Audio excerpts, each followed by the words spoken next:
Radio Cité Genève. Gilles Soulac. Vous avez peut-être vu un film dans lequel jouait l'une des plus grandes actrices du XXe siècle. C'est Audrey Hepburn. La finesse, la classe, le charme, l'expression artistique également de la comédienne qui est décédée il y a 30 ans de cela, ici en Suisse, entre Morges et Lausanne. Et aujourd'hui, une bande dessinée de 320 pages intitulée Audrey Hepburn chez Michel Lafon lui est dédiée ou dédicacée. Avec nous, Eileen Hofer. Vous êtes l'auteur avec Christopher aussi pour les dessins de cette bande dessinée. Bonjour. Bonjour. Vous avez beaucoup de casquettes et d'activités à votre arc. Vous êtes aussi vidéaste, vous êtes aussi journaliste. Mais là, on s'intéresse à un parcours, le parcours d'une femme, un peu hors du commun dans le monde hollywoodien, certainement. Elle a fait parmi les plus grands films. Enfin, certains se rappellent de Charade ou encore My Fair Lady avec Rex Harrison. Alors, on va pas parler seulement de films, on va parler aussi de parcours de cheminement qui est le vôtre, qui est celui d'un dessinateur aussi. Une rencontre qui, un jour, permet la création pour ce 30e anniversaire, cette commémoration, une bande dessinée, 320 pages, c'est pas rien. Vous vous souvenez peut-être, Eileen, quand on vous a parlé de ce projet, ce que vous connaissiez aussi sur Audrey, peut-être pas grand-chose, ou au contraire, déjà une image forgée qui a évolué? C'est Christopher, donc l'illustrateur de cette bande dessinée et auteur déjà d'une quarantaine de BD, qui est un véritable grand fan de Audrey Hepburn et qui chérissait l'idée de pouvoir un jour faire une bande dessinée sur elle, qui m'a approché. Quand il m'a approché, pour être transparente, je n'avais pas vu autant de films que lui. Je la connaissais évidemment, mais sans connaître son parcours de vie. Je savais qu'elle avait vécu aux alentours de Genève, qu'elle était proche de la Suisse romande et qu'elle était enterrée à Genève. Et c'est en décidant de partir sur ce projet avec lui que je me suis plongée dans sa biographie, évidemment, puisqu'il fallait pouvoir s'inspirer de son parcours pour pouvoir écrire ma propre biographie sous la forme d'une bande dessinée. Et très rapidement, j'ai été surprise de voir à quel point elle avait un parcours hors norme, exceptionnel, que c'était une femme, comme beaucoup de gens le pensent, d'une élégance rare, d'une honnêteté, d'une loyauté, et qui était très connue en fait. Et c'est comme ça que moi je la connaissais enfant, pour être l'ambassadrice de l'UNICEF. Voilà, donc on a encore des images. Elle a visité une 50aine de pays en Afrique et en Amérique latine.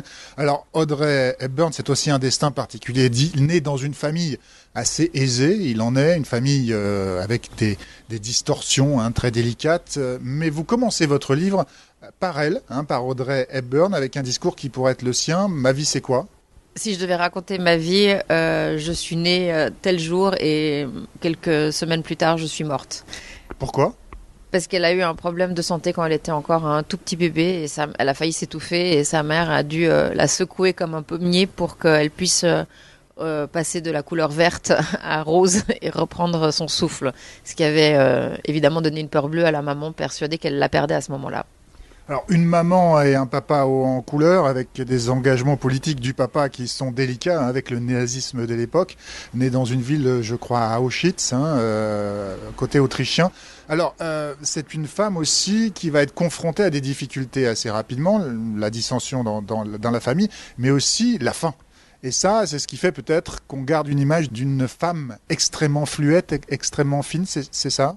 Ce que j'ai adoré dans le parcours de vie d'Audrey et que je ne connaissais absolument pas, parce que comme je le disais, je connaissais sa partie hollywoodienne, mais pas du tout les grandes lignes de sa vie. Ce qui m'a passionnée, c'était de voir à quel point elle a grandi. D'abord avec le lancement du nazisme dès 1933, puisque Hitler arrive au pouvoir et séduit et sa maman et son papa, qui sont d'une certaine manière des pro-nazis. Et puis la déclaration de la Deuxième Guerre mondiale, elle était étudiante dans un internat jeune enfant en Angleterre, qui a déclaré d'abord la guerre à l'Allemagne. Donc très rapidement, la maman, qui est hollandaise, pays qui a été neutre pendant la Première Guerre, décide de la rapatrier et de la faire venir au plus vite à Arnhem, là où toute sa famille habite.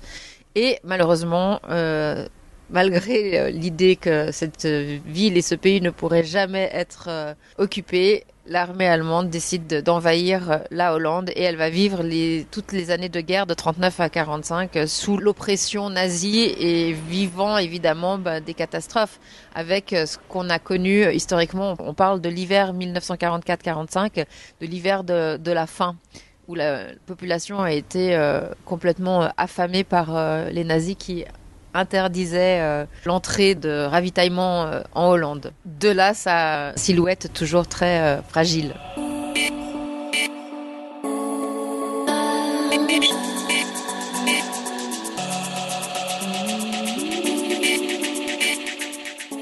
Le musée Bol qui donnera d'ailleurs sa période estivale une proposition d'exposition autour d'Audrey Hepburn. Alors c'est assez fréquent, mais là autour de la bande dessinée avec votre collègue de travail Christopher, avec qui vous avez travaillé. Alors vous aviez déjà fait de la bande dessinée avec Alicia, l'histoire d'une femme, d'une danseuse assez connue, semble-t-il, cubaine qui représentait le castrisme dans le monde entier. Là, c'est une collaboration, il faut écrire le texte, où vous devez travailler, on imagine, sur des biographies. C'est quoi votre travail de fourmi? Parce que c'est une chose d'avoir une biographie, mais après de sortir quelques dialogues qui sont moins nombreux, qui doivent être percutants. Ça se passe comment?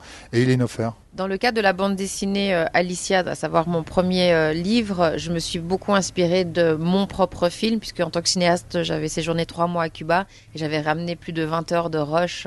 Donc j'avais eu la possibilité de pouvoir dérusher ça, de pouvoir me rendre compte qu'il y avait énormément de personnages que je voulais mettre en image pour cette bande dessinée. L'approche pour Audrey Hepburn est complètement différente, puisque comme je le disais en introduction, je ne la connaissais pas forcément plus que ça.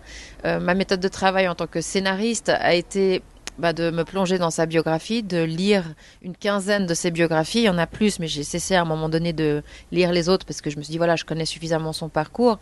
Dans les biographies que j'ai lues et que Christopher a lui aussi lu de son côté, on s'est rendu compte qu'il y avait des erreurs parfois. Tel livre mentionnait une date qui était réfutée par un autre auteur, donc on n'arrivait plus tellement à savoir qui avait raison, qui avait tort. Et dans cette deuxième partie de la rédaction, on s'est approché de Luca Dotti, qui est le fils cadet de Audrey Hepburn, qui a gentiment accepté de nous aider et de trouver réponse à nos questions en fouillant dans ses propres archives familiales et en trouvant par exemple dans le passeport de sa grand-mère le tampon d'entrée de sa grand-mère dans tel pays, et ça nous prouvait que elle ne pouvait pas être arrivée tel jour avoir rejoint tel jour, par exemple, sa fille sur un tournage. Donc c'était des détails en fait. C'était un travail de dentelier qu'on a réussi à faire avec Christopher, qui lui est vraiment, si je me permets d'utiliser le terme geek, mais il a quand même mis de côté près de 10 000 photos de Audrey Hepburn. Donc c'est un travail dantesque qu'il a dû faire, parce que on sait que Audrey a été photographiée partout. C'était une icône de mode aussi, puisqu'on parle de son amitié qui a traversé toute sa vie et sa carrière avec Hubert de Givenchy. Donc on ne pouvait pas se permettre de faire une erreur, de la montrer en jeans telle date alors qu'elle portait une robe noire, par exemple. Donc pour Christopher, ça a été un travail vraiment minutieux que moi je n'ai pas dû faire, puisque je parlais de la date, tel jour, tel truc, il s'est passé ça. Et puis après, c'était à lui de remplir l'image du visuel.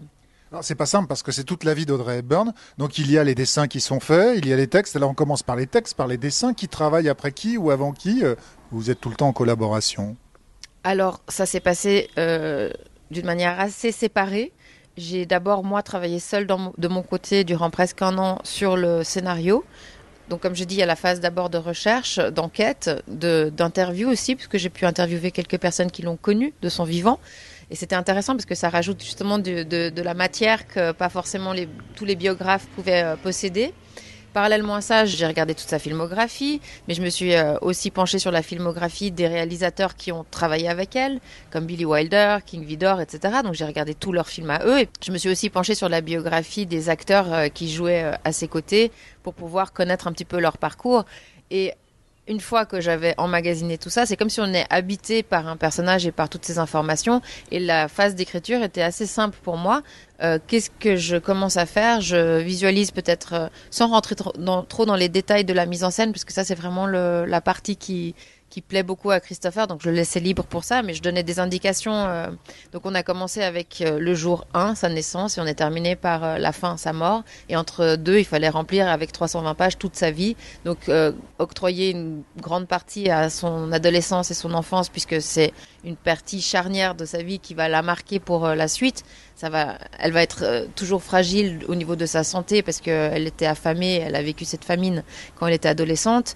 Elle a été traumatisée par la guerre, par les bombardements, par les crimes perpétrés par les nazis. Donc c'est une injustice qui l'a tout de suite animé dans sa vie et qui a fait qu'elle est devenue ambassadrice par la suite. Donc tout ça, j'ai mis par écrit. J'avais un système de travail qui était un dossier séparé, donc une page Word séparée en deux, avec une colonne qui était dédiée exclusivement au dialogue et l'autre colonne qui était plutôt dédiée au visuel. Et j'arrivais parfois à écrire 15-20 pages que de dialogue, et puis après je devais revenir en arrière pour inscrire un petit peu l'évolution. Donc moi, c'est le dialogue effectivement qui m'a le plus plu.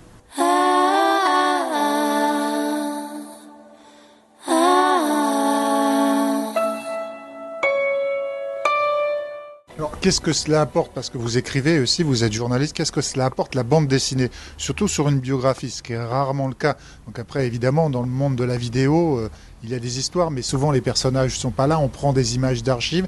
Qu'est-ce qu'apporte la bande dessinée sur l'histoire, sur la vie d'Audrey Hepburn et Aileen Hofer?